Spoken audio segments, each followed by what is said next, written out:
Government regulations for vegetable gardens. The U.S. federal government has few regulations that pertain to vegetable gardening. First Ladies Eleanor Roosevelt and Michelle Obama both created White House vegetable gardens in order to inspire citizens to grow vegetables at home. That said, laws regarding vegetable gardens vary from state to state, and some city ordinances can be quite stringent. Types of regulation. Federal and state agencies regulate the types of pesticides and herbicides you can use in your vegetable garden. States ban the propagation of certain plants. Many cities have weed laws that regulate which plants you can grow in your yard, as well as acceptable heights and locations for certain plants. If you are a renter, your landlord can place limits on how you use your yard space and deck. Pesticide and herbicide regulation. On the federal level, the EPA restricts the use of some legal pesticides to licensed professionals.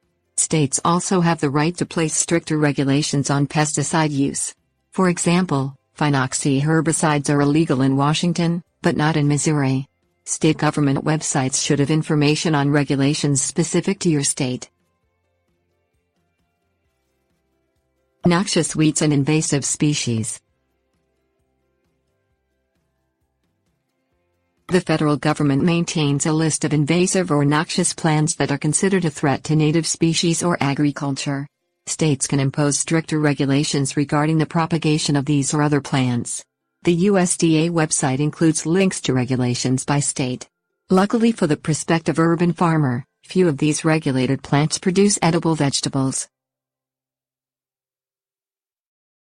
City weed laws.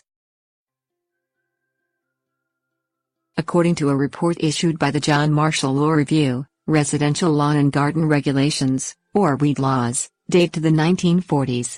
City governments created weed laws in response to citizen concern that overgrown lots could harbor snakes, rats and vagrants, pose a fire hazard, or more likely, drive down property values. Weed laws impose height restrictions for plants and grasses or limit what types of plants can be grown in your yard. For example, a state or city government can impose a ban on knowingly cultivating certain noxious weeds, invasive species or even native wildflowers. Some towns and cities also have laws that regulate where you can grow vegetables. Changing attitudes.